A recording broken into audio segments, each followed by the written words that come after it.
the guy I thought of watching him, to be honest with you, if he could sort of get better and sort of reach what his, I think, physical attributes are, is I thought of a guy like Ryan Tannehill.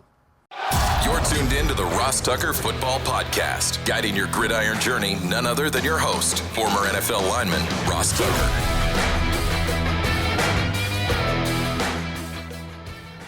Oh, yeah, it is. But it's not just any Ross Tucker Football Podcast. It is a Monster Monday, and you better believe it is when you got the civilian GOAT, Greg Cosell, in the house. Fresh off, by the way, an incredible event looked like Greg had down in Nashville on Friday night. It was he and Buck Rising and the head coach of the Tennessee Titans, Brian Callahan, just talking ball. Really, really cool event. Looked like on social media, which, speaking of which, you should check him out on social media at Greg Cosell. We are, of course, presented by DraftKings. The crown is yours. New week means new winners. So all you got to do is do anything on social media, right? At Ross Tucker Pod, Instagram, TikTok, Facebook, Twitter, reply, comment, whatever, it counts. I send you something cool in the mail. It's that easy. Same thing is if you take advantage of any of our sponsors that you hear on the show, like the Game Time app or Labatt or Smirnoff, and then the YouTube shout out. It's so cool how fast we're growing on YouTube, youtube.com/Ross Tucker NFL. People like to kind of be able to see what Greg and I look like or our expressions as they're listening to the show. So youtube.com/Ross Tucker NFL. Just subscribe, turn the notifications on, and then if you make a comment, you're automatically entered to get that shout out video from me, which is awesome. Almost as awesome as my guy, Greg Cosell, who was presented by Smirnoff, the world's #1 vodka. Please drink responsibly. It's Big Show time. The Big Show. Okay, Greg, I'm fired up because I got an idea for the next, I guess, 3 months, right? So we talked about a lot of these players, Greg, before the draft. Right. But some of them we didn't, by the way, and they got drafted. Riley Leonard got drafted by the Colts, Graham Mertz, Texans, Kurtis, Rourke, Niners. So, but I guess I'm curious. I want to dive deeper now and get your thoughts. I know we talked about Jackson Dart with Daboll and Dylan Gabriel going higher than people thought last week. I want to get your thoughts on how these guys fit with their new teams. Probably after that, we'll probably do what we did last year, which was the divisional preview, which was a blast. But I think for the next month or so, I kind of want to get your thoughts on the rookies and their scheme fits. In particular, the skill guys really is what we're talking about.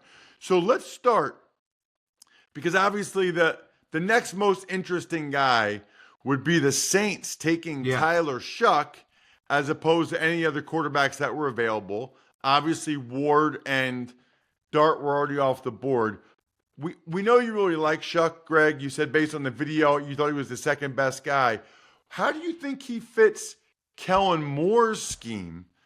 Because it's interesting with Kellen, the guys he's worked with. I guess I would think he's probably a little bit more Herbert than he is Jalen Hurts. Yeah.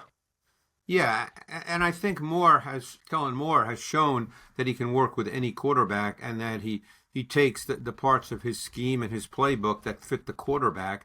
And Tyler Shough, it's funny that you mentioned Herbert, because coming out of high school, he went to Oregon and he lost the starting job to Herbert, and that sort of began a little bit of a, I don't want to say a downward slide for Shough, but he got injured. He played at 3 schools, but he's a big kid. We've talked about this, and you know this, Ross. Size is a trait. He's 6'5". That's a trait. And he definitely looks the part of an NFL quarterback. I thought he was a higher level prospect based on his college tape. The point I made, and I'm glad you said it, was I said his tape was the second best in my view of any of the quarterbacks coming out. Now you have to fit him into a scheme. I don't see a problem at all with Kellen Moore. He can do whatever his talent demands. I don't know what Derek Carr's situation is. I don't think any of us know for sure right now, as we're early in May. But this guy has all the traits and physical attributes to be a quality starting NFL quarterback. At his core, he's a pocket passer, but he has enough mobility and athleticism to get outside the pocket. He can make throws on the move. For people who've seen his highlights, they've seen him make throws off platform. But I really liked his tape a lot, and I think that he has a chance to be a good player. Do you think, what do you see from him as a runner, Greg? Do you think that's something that they would incorporate, or do you think he's not quite there, plus the injury history, that you wouldn't really see Kellen using him in that way at all? Oh, no, I think situationally. I think he gives an offense the design quarterback run game situationally. He has plus mobility getting out of the pocket to make throws. For whatever it's worth, Ross, he ran a 4.63. I mean, this is not a big pocket slow guy. I mean, he's a good athlete. So, I think that element does exist. Obviously, he's not Jalen Hurts. There's not that many of those guys. But this guy can give you the design quarterback run game situationally. The next guy I want to ask you about is Jalen Milroe, because he's kind of the other side of this, where it's interesting. People right away, Greg, were talking about him like Taysom Hill, and there were already reports that the Seahawks are going to use him this year. I mean, obviously we know Darnold's the quarterback, but they're making it sound like it situationally, you just used that word, that the Seahawks are going to use Jalen Milroe this year. I'm curious as to what you think those situations could be in particular, and then just kind of in general. Yeah. Milroe in a Kubiak, style Shanahan scheme. Well, let's start situationally. My sense, and again, they're not going to state publicly exactly how they're going to deploy him, but my sense is red zone, design quarterback run game in the red zone, Ross. We've seen how important that has become in the league. Look at Jalen Hurts. Look at Josh Allen. You get in the red zone, inside the 20, inside the 10, inside the 5. The design quarterback run game has become a significant part of being able to score in the red zone. And I think that that's an area that he can definitely make an early impact. And then one other point overall. A lot of people have said, just I guess watching on TV, that he did not have as good a year this year as he did in 2023. And I think the reason for that is he missed some deep throws, whereas in 2023 he made those deep throws. But I have to tell you, in watching his tape, and I knew he'd be somewhat polarizing, so I ended up watching 8 games of Jalen Milroe. And I thought he showed meaningful improvement as a pocket quarterback. He missed some deep throws, no question. But I thought he showed more patience. I thought he showed more poise. I thought that his feel for playing with timing and rhythm was a little more refined. I thought he played within structure a little better. So I thought there was actually improvement in his game. And I don't want to say it was significant, but it was incremental and meaningful in my view. I thought there was improvement from 2023. So I think he can fit that system. Obviously, they signed Darnold. He's the starting quarterback. But I thought that was a really interesting draft choice. But I see him being deployed, like I said, in the red zone. Couple thoughts on that. One is, obviously, he was in a new scheme last year, right, with the new coach. So that, Kalen DeBoer, so that you wonder if that had any impact on him. And then the other thing is, with his ability to run, I think about all the bootlegs that Gary Kubiak used to call. Think about Jalen Milroe on those bootlegs. I mean, that's one, Greg, where even if you have a guy that stays patient and is staying backside for the boot, are you sure he can tackle Milroe?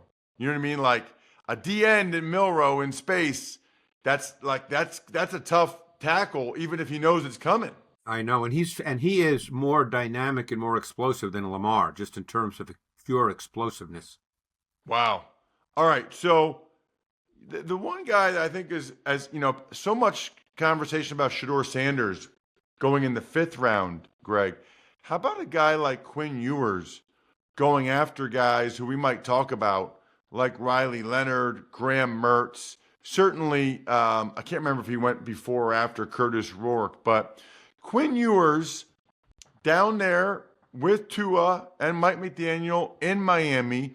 I guess it's kind of a 2-part question, Greg. Number one would be, why do you think he went after these guys that, nobody was talking about Riley Leonard and Graham Mertz and yet the Colts and Texans liked those guys more than Quinn Ewers. What do you think happened there, and how do you think he fits in with the Dolphins? I don't think anything happened. I watched Quinn Ewers for 3 years in great detail because I kept thinking he would come out because, as most people know, he was the number one quarterback coming out of Texas, a major program in the state of Texas. So he's been on everybody's radar for a long time. So I watched him for 3 straight years, and I'm just being honest. I don't think his tape was very good. And I think that there's a lot of things that need to be cleaned up. I think that his lower body mechanics are not very good at all. He has poor footwork. He has a lack of balance. He doesn't throw with a firm base. I think that he falls away from a lot of throws. He struggles when there are people around him. And I think that that's a major deal. Now, you could make the argument that with Mike McDaniel and a system where you hit your back foot and the ball comes out, that would help him. But I think he ultimately was drafted where he was because there were clear concerns watching his tape. This all comes from tape, Ross. None of this, as you know, is personal. I mean, if a team thought Quinn Ewers could come in and be the guy, he wouldn't have been drafted where he was. A lot of teams passed him up because they watched the tape.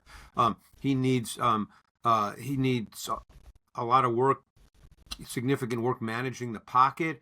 He would step up when there was no pressure, so he created his own pressure. There were a lot of things that need to be cleaned up. And can they be cleaned up? That's a coaching question. I mean, I have my thoughts, but I think there's a lot of things that need to be cleaned up. Got it. All right. And then I guess the good thing about him, Greg, is he's smart in terms of the checks. And I remember that big play against Arizona State where he made the check in overtime. No, he's got a lot of experience. This is not what I said has nothing to do with his intelligence or anything like that. It's just these are physical things that need to be cleaned up. What about Kyle McCord in Philly? It's always interesting, Greg, when, by the way, Kyle McCord probably lives right down the street from you. Yeah, I know. But in Mount Laurel. But it's always interesting when a team has Jalen Hurts as their starter, and then the two backups can't really run at all. No, you're right. Tanner McKee and Kyle McCord. Yeah, that's interesting. I would say that McCord, and the reason I think he was drafted where he was is I think, again, there were some concerns from a physical standpoint. There were too many times, for instance, that he had a tendency to lift his plant foot off the ground before he released the ball, which takes away both the firm throwing base and the needed core torque to throw the football. So therefore, his arm strength was kind of... It was erratic. I would say he's actually got a good arm, but because of the lower body mechanics and lifting his back foot off the ground, it became an average arm too often. But I think he has a pretty refined sense of timing and anticipation. I think that he's kind of a natural anticipation thrower, and he's willing to make tight throws, tight window throws, and that is a positive. You have to do that in this league. He's an aggressive thrower, which I like. I mean, I think in this league you have to be aggressive. So there are things to like about him, and then there's things that clearly need to be worked on that I don't know if they can be worked on. Guys that tend to lift their back foot off the ground before they throw, that's a hard thing to fix. Interesting. It sounds like things went well for him in the rookie minicamp for the Eagles over the weekend, at least according to the small snippets that the beat writers were able to see. All right, let's get to a couple of guys, maybe 3, that we didn't talk about at all before the draft. I didn't really know that they were even draftable quarterbacks, Greg. I didn't know that teams would value them like this. But the first one makes a lot of sense to me. Riley Leonard getting drafted by the Colts. That one I get, Greg. In terms of Shane Steichen and what I think he wants to do with those quarterbacks. What do you think? Yeah, Leonard's a fascinating guy because I was at the Combine and was on the field, and he is a big, good-looking kid who actually throws the ball really well, and he's a terrific athlete. So, I think that he's a work in progress as a pocket quarterback. when it comes to decision making, the relationship and connection between route concepts and coverage. He doesn't turn it loose the way he should. Again, I don't know how he's coached, so that's something that I can't speak to. I thought the Notre Dame passing game was very basic in its structural design and its route concepts. I thought they really tried to help Leonard. I think that you saw a lot of one read type throws where obviously, you can make those throws. He's big. He's got a good arm. He's an effortless thrower. As I said, he's a really good athlete. He executed what he was asked to do, but he wasn't asked to do a lot. And you have to think about why he was not asked to do a lot. Was it because of him? Was it because they could win without that being the case? That's questions I can't answer. I'm not, I don't work for a team. I'm not speaking to all the coaches, but I would bet he was evaluated differently by different coaches. I thought when I finished watching him that, God, this guy could be a 3rd-round pick or this guy could be a 6th-round pick. The guy I thought of watching him, to be honest with you, if he could sort of get better and sort of reach what his, I think, physical attributes are, is I thought of a guy like Ryan Tannehill. Wow. That's quite the compliment. But, I mean, that's not – I hope people don't think I'm saying that that's who he is tomorrow. I think I think that's who he could be. So a couple thoughts on him for me, Greg. Number one, people talked about him earlier in the year like he couldn't throw at all.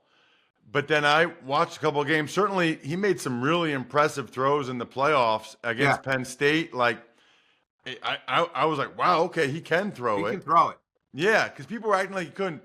The other part of it, though, is, he is a gamer, and the running part of it and the tough running part of it is big. I believe Steichen is going to run Daniel Jones and Richardson, and that's going to be a big part of what they do to have success.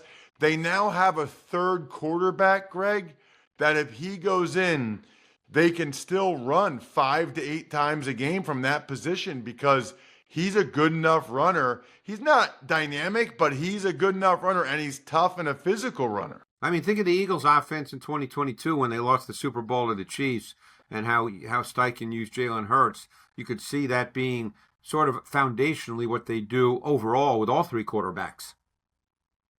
What about Graham Mertz? Yeah.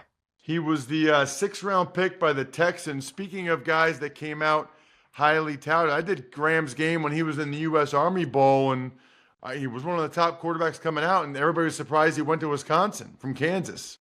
Yeah, Graham Mertz to me is a fascinating guy. There's something there to me. Maybe I'll be totally wrong. Now he's actually got some mobility, but he's a pocket quarterback at his core. And there are times he looks really, really good, dropping back, delivering the ball on time, anticipation, precise ball location.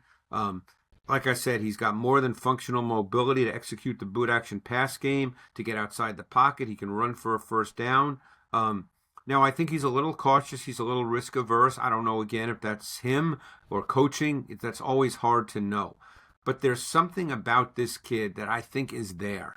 And, he's 6'3" 3/8". He's got good size. Obviously, he's coming off the ACL, so he couldn't really do anything through the draft process. But, obviously the Texans think something is there. They clearly liked him more than Quinn Ewers. They drafted him before Quinn Ewers. So, and I think there's something there as well. And he's obviously not going to be the starting quarterback, so he may never take a snap for any number of years here. Who knows? But I think that there's something within this guy, and I don't know what that is. Could he be a potential starter? I came away feeling he could be. Wow, okay. And I was looking at it again, Greg. Kurtis Rourke did get drafted. Yes. Before Quinn Ewers. Ewers was the 15th pick in the 7th round, and Kurtis Rourke was the 11th. So with Ewers on the board, the Niners took Kurtis Rourke. Curious, I called one of his games when he was at Ohio U. Had a big year for Indiana last year. Your thoughts, Greg? I think it's interesting who drafted him, because you could make the argument that he's the most refined and nuanced quarterback in the 2025 draft class as far as timing, anticipation, consistently precise ball placement. I thought he showed a strong sense of progression reading. He's mentally tough. He's physical tough.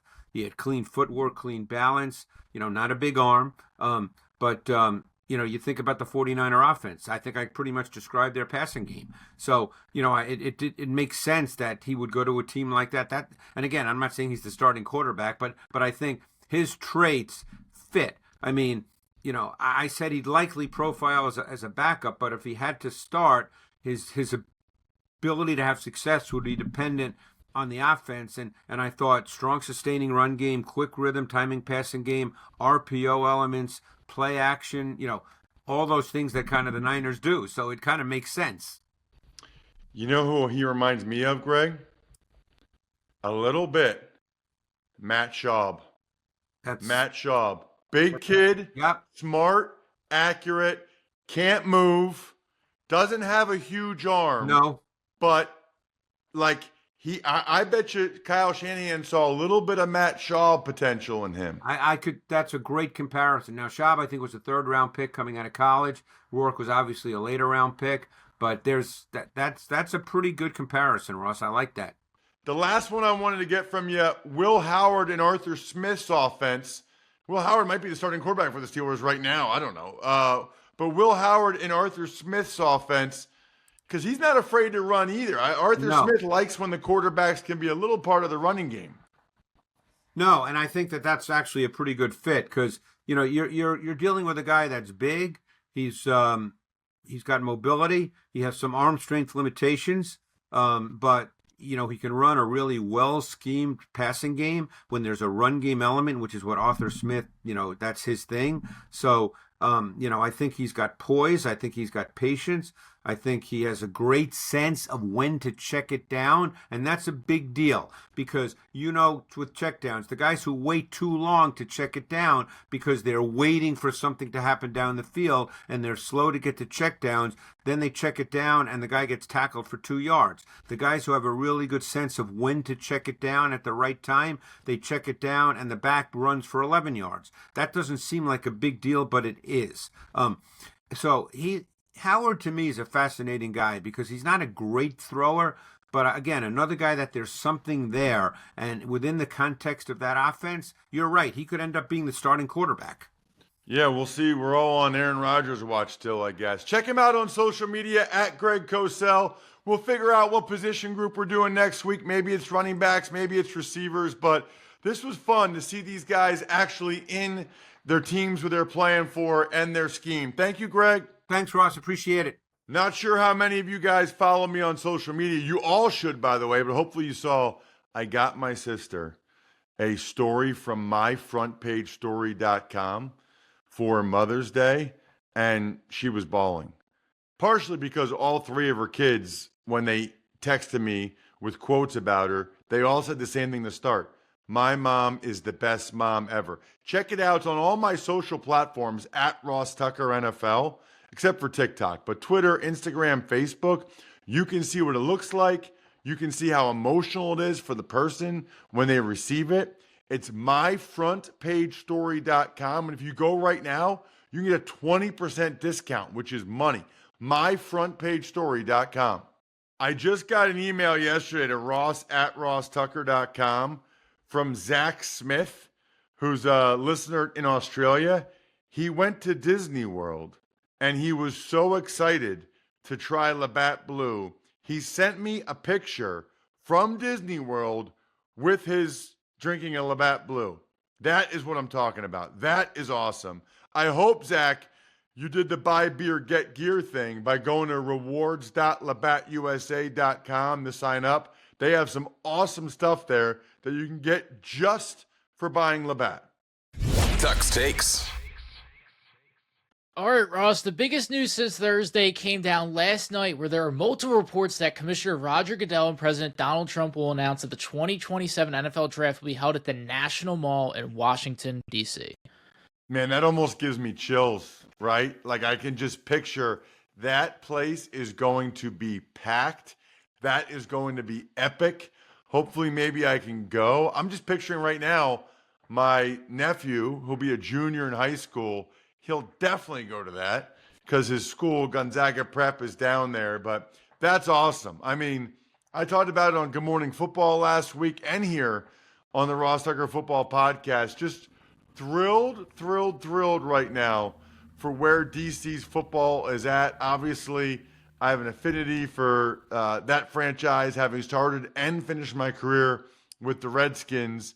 I'm happy that they got the franchise quarterback, that they got some momentum. They're getting the draft. They're getting a new stadium.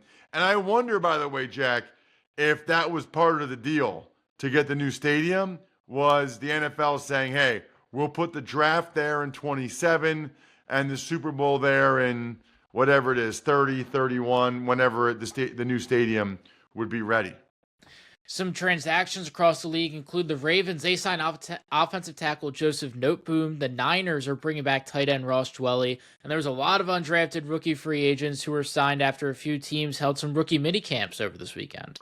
Right, I saw the Ravens, the Chiefs, the Eagles for sure, which, by the way, that's interesting to find out why some of them hold it this past weekend and why others hold it next weekend. I have some ideas about that.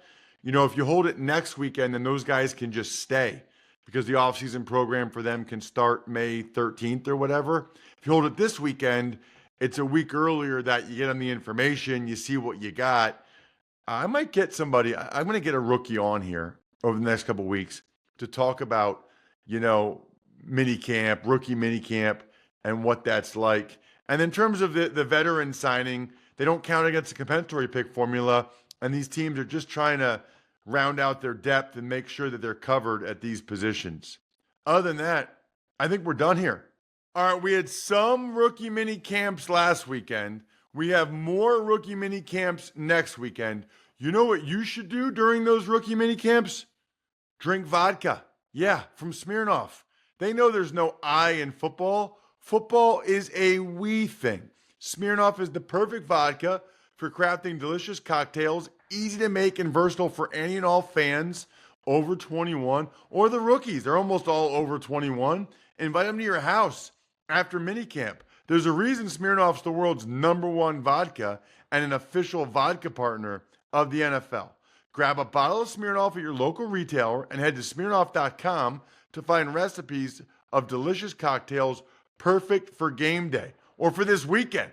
Please drink responsibly. Smirnoff #21 vodka, distilled from grain, 40% alcohol by volume. The Smirnoff Company, New York, New York. Please not share with anyone under legal drinking age.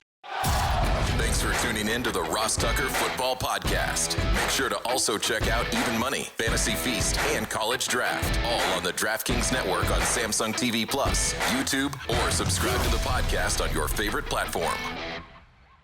Shout out myfrontpagestory.com. I told you guys earlier in the show, huge fan of Mother's Day, huge fan of making the moms in your life happy. And remember, I will send you a signed autograph in the mail if you just go ahead and send me your confirmation that you got somebody a story from myfrontpagestory.com. Backofficescheduler.com, humanheadnyc.com, Sporticulture, Pizza Boy Brewing.